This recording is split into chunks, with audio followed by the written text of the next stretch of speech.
afternoon, everybody. Welcome to Hashtag Got Money. I'm Elizabeth Jackson. Wow, this is a really interesting guest, and one kind of out of the blue. I occasionally get guests that are offered to me through Joy, and Steve Worthington was one of those guests. And one of my colleagues at Joy sent me Steve's profile, and we started talking. So I'm pretty happy to welcome Steve Worthington, who's an adjunct professor at Swinburne University of Technology. Welcome, Steve. Welcome to Hashtag Got Money.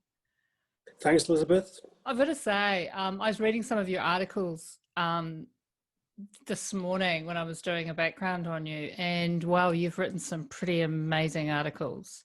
I could imagine that your time is pretty full at Swinburne and taking care of media releases. So tell, for the sake of our audience, tell our audience what it is that you do. Well, my area of expertise really is what we call payment systems. How do people pay for things? So I try to look at, from a very layman's point of view, not technically, but from just a consumer's point of view, what options we have in terms of payment and who controls and runs those systems. So it's a bit sort of like it's a strange little niche, but it's like a wave really, because I caught the wave and I'm riding it as far as it can go. It's a pretty great little wave. Let's start, because you wrote an article around, there's been a lot of talk around cashless, a cashless environment. And you wrote an article on that, which I was reading this morning. Do you want to unpack that a little bit, what your thoughts are around that?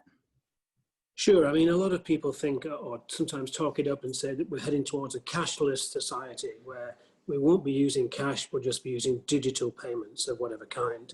And I'm a bit of a contrarian, really, and I say, no, we will never get to a cashless society.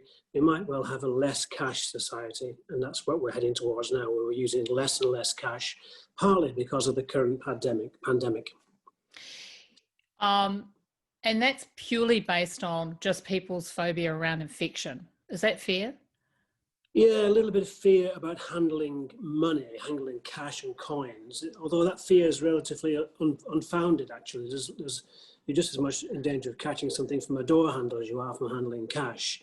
But we've seen a lot of merchants, as we call them, shops, and people who take money from consumers refusing to take or not wanting to take cash, because for them, cash is cumbersome, quite expensive to count it, sort it, secure it, take it to the bank, etc. So they've gone to taking, if you like, digital payments, particularly by contactless cards. And that's rather, that's about, I think last tax year, there was, according to Reserve Bank of Australia, 10% of consumer payments were made by cash. There's still a lot of cash out there, still a lot of payments being made, but it is in decline. There was a really interesting bit in your article, which I just loved. You were talking about what happened in Europe around cash. And in your article, you wrote that in actual fact, a lot of cash has been circulated in Europe. So it sounds to me like there was a bit of panic and people went and emptied their ATMs. Is that fair? Is that what they did? Because it's quite European and they did the war, didn't they? So I can imagine that there would be some stuffing cash under the mattress. Well, that's very true. And that's one of the reasons why I say we're heading for less cash. I mean, cash is a payment instrument, yes, but also it's a store of value. And what we found in Europe and to some extent the US and certainly here as well, is that people are taking money out of circulation and keeping it, if you like, under the mattress or putting it somewhere else or whatever. So there's a vast amount of cash out there in terms of, let's talk about notes, dollar notes. According to the RBA again, the number of dollar notes, $100 notes has increased enormously in the past year. And we should all have, between us, with all 25 million Australians, we should all have 16 $100 notes in our purse or wallet. Now, I don't know about you, but I haven't even got one there. Yeah, so I don't. Where are they? Where are they? Well, where are they? Well, no one seems to really know where they are. Some of them are being held as an emergency in case of something happening, a bit of fear. Some are held perhaps to deal in the black economy where you use cash and so it's not traceable. And some are held, I believe, so I'm told anyway, to get below asset tests. So you have to have a limited amount of assets in your bank account to get welfare benefits. So people sometimes take money out of circulation, out of their bank or out of their superannuation or whatever it might be, and hoard it, therefore make themselves eligible for welfare benefits. Yeah, isn't that what government tenders do? You get the money and you have to spend it. I noticed that all the roadworks happens just before the end of the financial year. People are out there digging because the council are urgently trying to spend their money so they can qualify for money next year. So you don't think we're going to, because you see, this is my problem around the conversation around a cashless society. If we become a cashless society, then the banks are in charge and so are the government. And, you know, we've seen evidence in various different countries where banks can literally shut down and you can't get your cash. So I'm a bit of an alarmist about that, as if we look at future, I don't actually want that to occur. Do you, in light of what happened in Europe, in light of people emptying their bank accounts, do you think that could be a direction that we will take? Will we become cashless? We are heading in that direction, and your point's well made. That even here now, the banks are closing down branches or limiting the opening hours. There's less and less ATMs available, so the sort of less cash society becomes a self-fulfilling prophecy because there's less access to cash and less places to spend it. But I just can't see it going all the way. I think cash has three main attributes. First of all, it's accepted nearly everywhere. It was anyway. We'll return to that, I'm sure. Secondly, it's anonymous, and we're very keen on privacy in many areas. And finally, it's authentic. You can touch it, feel it, kiss it if you want to, but it's the three A's. And there was an episode just last week, I think, where one of the major banks' IT systems failed. And they used the example of somebody who paid by card to go into an underground car park. But when they came to come out and try and pay with the card again, the system had fallen over. So they were stuck inside the car park because they didn't have any cash on them. So I do feel that we intuitively, because of its authenticity and anonymousness, we do like carrying a bit of cash just in case. Good. I like that. What about cryptocurrency? Does that have a future with us as well? Do you see cryptocurrency coming into play? I mean, I'm always really interested in cryptocurrency because I think everybody's been waiting for that huge surge in that particular market, but it just hasn't really happened. The only one that did play nicely was Bitcoin. Do you see that as becoming relevant in the way that we conduct business? Quite frankly, not in the immediate or even near future. I think the technology that underpins cryptocurrency called blockchain, that's got relevance, and that could well be used in many assets. But I don't believe myself, maybe it's only my own sense of skepticism, I don't really believe that these things are valid. And you hear Bitcoin being measured in terms of how many dollars it's worth. So we're still measuring it in terms of what they call fiat currency, which is backed by a particular country. So American dollars, Australian dollars, UK pounds, whatever. So I'm rather skeptical of its usage. Its value moving forward. Although hasn't it revolutionized how we send money? Aren't we able to transact, or aren't we able to send money more fluidly as a consequence of blockchain? That is true. That's possible, but I just don't feel myself that enough people trust the value of the cryptocurrencies. So yes, the technology is helpful, and we do increasingly send money in digital forms. But it's I think most of it, the vast majority, would be still in a currency that we know of, Australian dollars, for example. Afterpay. Afterpay is interesting, isn't it? Very much, yeah, definitely. It's incredibly successful, that buy now, pay later. Yeah. It's taking over, particularly with millennials. Yeah. And it seems to be, from a couple of the guests that I've had on, it's an incredibly unregulated space. It's all about creating debt, isn't it? Let's get people into debt. Are those yours? How do you feel about that? Because obviously you'd have some mastery around your thoughts when it comes to these afterpay programs. Yeah, look, it's been very successful here and elsewhere, but I fear for its long-term success, if you like. First of all, because of what you mentioned, really, as one of the bank chiefs said this week, it looks like credit, so therefore it is credit, but it's not actually credit for the regulator's point of view. So regulators now are unable to look into these areas because it's not actually offering you credit as per a credit card. But I do think the regulators across the world, but particularly in Australia, are on the case here. And I think that they will soon get onto this and say, well, we need to be some sort of regulation here, because people can get into trouble through paying for the fees for using Afterpay or using other currencies like this, or payment mechanisms, and then not being able to pay off their debt or delaying paying it off. So I agree, it's been well successful. It's a certain demographic.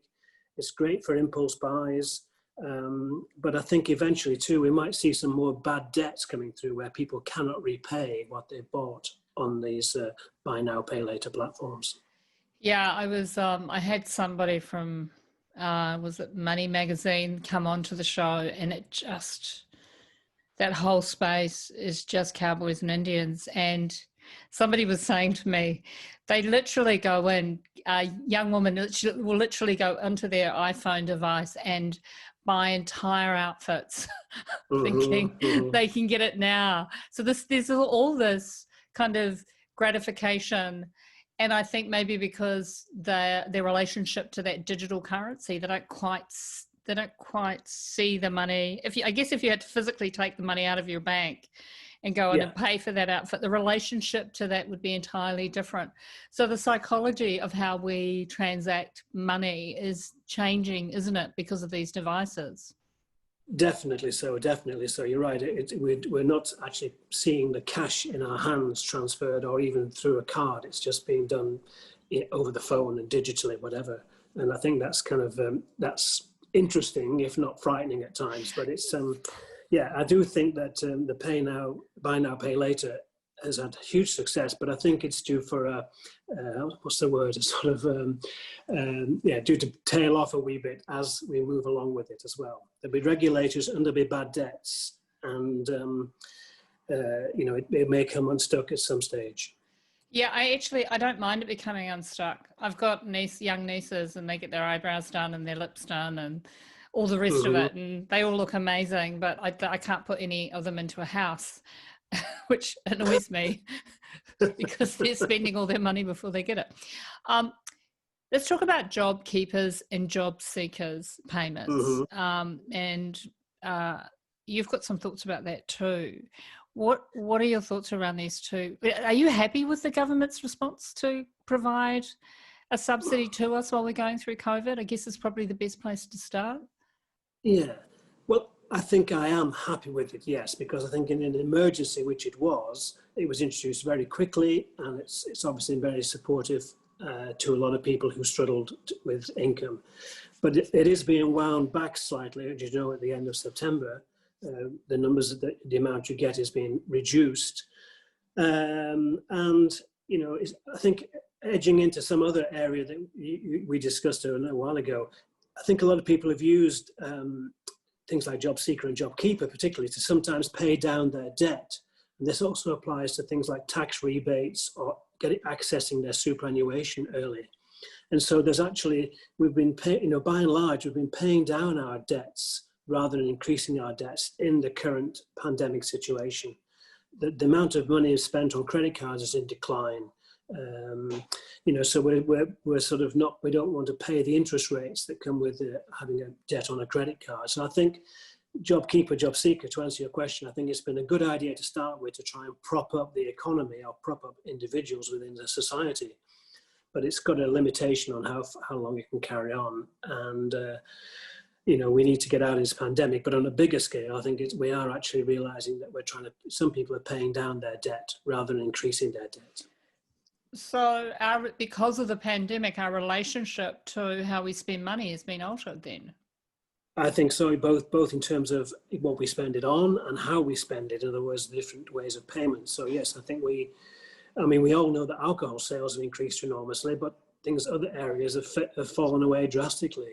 Clothing, for example, and I think we are becoming more and more conscious that we'd like to, as I said, the levels of debt that we've had in Australia are really unsustainable, I think, in the long term. So people are paying down for that. So that's actually a good thing, isn't it? Yes. Isn't it? I think it's a good thing that people are looking at their financial situation inside of us, and they're conscious of where that money goes and how they spend that. I think that's a nice thing to come as a consequence of COVID. What are your thoughts around employment? I know that's a big topic, but your sector, educational sector, has been dramatically impacted. I've got one of my colleagues that I just adore is out there at the moment doing some work with an educator, and they're having to look at how they reinvent who they are because we're in a crisis without having students coming in from overseas. Mm-hmm. How do educators redefine themselves in this marketplace? Well, very, very. There's no quick answer to that. Obviously, most of the education that's taking place now, both in schools and in higher education and further education, is online. So we're becoming much more online, both in terms of teaching and evaluations. No more sitting down and doing exams in an exam room. It's all going to be online, not face to face in that sense. It will change the way that we're employed and the way we work. We talk about working from home, but I'm thinking in the education sector, particularly in universities, the amount of overseas students who come here has been reduced, and as things look in the moment, probably will continue to be much reduced. Therefore, that will change the economics of many institutions.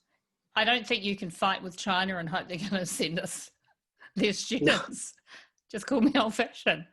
I mean, if you want to fight with anyone, go outside and kick a tin, but don't fight China. No, true. So,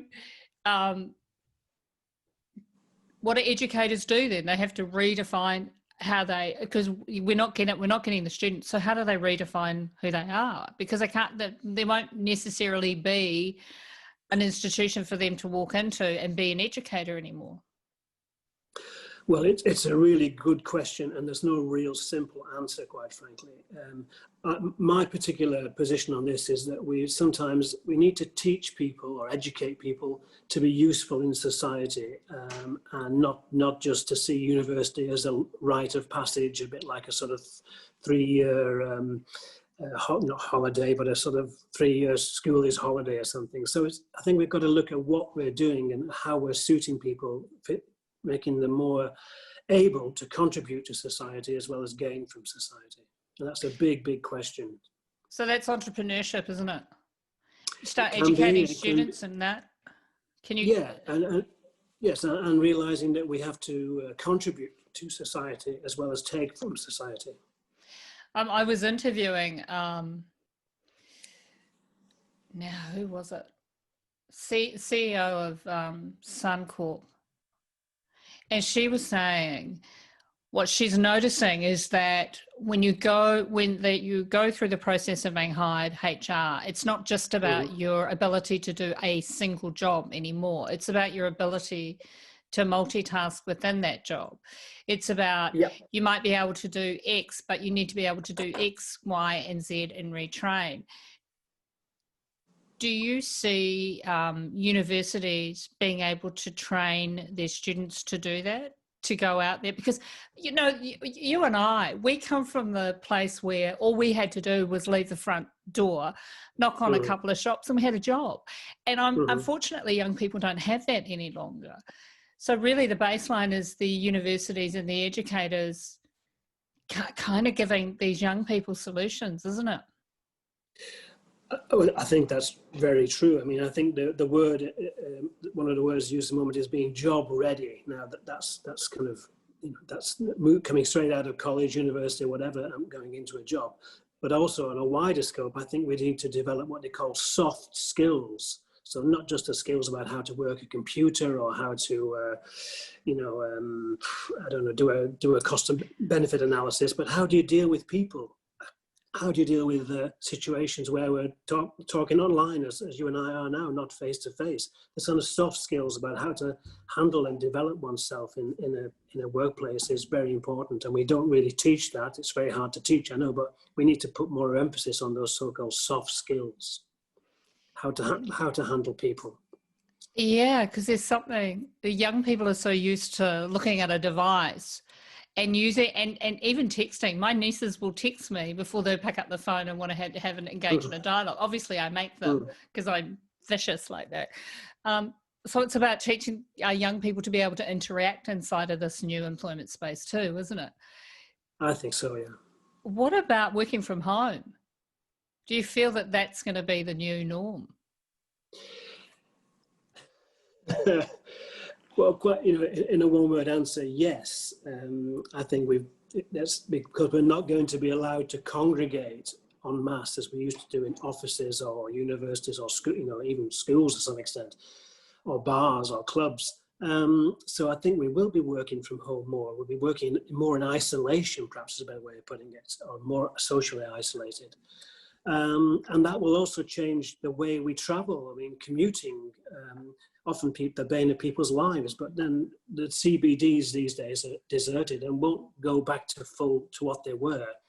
And that really sums it up, doesn't it? Sometimes people think, oh, we'll be back to normal in a few months, a few weeks, but I think the new normal will be very different than what it was, than the old normal. So that applies to, full-time work, working from home, traveling so much, blah, blah, blah. I lived in London when they took all these huge HR offices that were in central London and they moved them to Milton Keynes. They just moved them. And they said to all the staff, work remotely. Now, look, I was living in London in my 30s, so I'm 52 now. So that was 22 years ago. So I kind of felt that from that experience, I kind of knew something would happen where you're looking at your $150,000 a year rent in the CBD of Melbourne. And then eventually companies are going to say, well, actually, you know what? Let's move to Ballarat. I kind of felt that was coming. I didn't know that was coming inside of a pandemic. Do you think it's a good thing? I do, actually, yes. And I think it also affects what we spend collectively through governments. I mean, at the moment, there's all the talk about spending on infrastructure, which is often translates as to road building or railway networks. We probably won't need that road network as we go on. And the railway systems and tram systems are great, and you won't be so crowded. So I think we need to think about, well, bicycle lanes, how we're going to cope with, different situations in the centre of cities. And that will, hopefully change the government spending on what's their priorities here. Because I think we are moving to an unknown whatever the new normal will be. And it certainly will be partly spending more time in home. And I live in an apartment as well. And I have a balcony, but my daughter lived in an apartment with no balcony. It was driving us stir crazy. So, yeah. We've seen as a response to COVID, a lot of families moving out to regional Victoria. That's true. Yeah, they kind of know, they're looking at their large mortgages or whatever, their houses in Melbourne, and they realise they can be mortgage-free and living in an area where a traffic jam is 10 minutes. Now, I come from New Zealand, that's New Zealand. So they've all moved to New Zealand, which is Geelong. And they're all working from home. I feel like it's a really good thing. I feel like it's a nice thing. I think what will happen, I'm hoping what will happen is children will say, do you remember the time we were all locked in together and dad spent time with us? I've got neighbours over the road and their dad jumps on the trampoline with them every day and they play basketball together. So I don't think COVID's been such a bad thing. Thank you for joining me. Is there anything that you want to end on? Is there anything you want to say that we need to give consideration to in this landscape? I don't know, really. I think we've done a lot of things. I'll just go back to the cash thing. I saw something the other day from the Australian Mint where they're now producing dollar coins called donation dollars. And they're going to produce 25 million of these coins that you can donate to a charity or to a situation, just pass on, But that to me is another indication that despite all the talk about cashless society, we're still, using cash, and they'll still be around. I like that. And I like that they're doing that. I'd often look at the guy, because the guys that sell the magazines, you remember the issue in London? In England? Well, they've got it here. Yeah.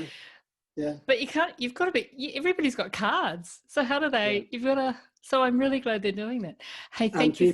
People who are busking or homeless people, Get them a coin, I think that's a really good idea. And it's actually got printed on the coin, donation dollars, which I think is a great idea. So the $1 coin is, it's a beautiful thing. Hey, thank you for joining me for this conversation. I've really enjoyed it. Come back on the show. And when you write for Blue Note, you write for, is it Blue Notes, the ANZ? Yeah, when you do an article, send it to me, because I'd really like to discuss it with you. I think you're a critical thinker. I like how you consider what's happening, and you look at everything on a global financial. You're not looking at the micro, you're looking at the macro, which I really enjoy. I enjoyed reading your articles. Thank you so much, Stephen. I really appreciated your time. Thank you, everyone that listens to our show, for your care of us, for the guys that are currently volunteering in Joy when there's nobody in the city, that keep the lights on for us. Thank you for all you do. If you've got any questions for Steve, please send me an email at Got Money, or phone Steve through Swindon University. Take care, everyone. Be safe, and we look forward to hanging out with you all again next week.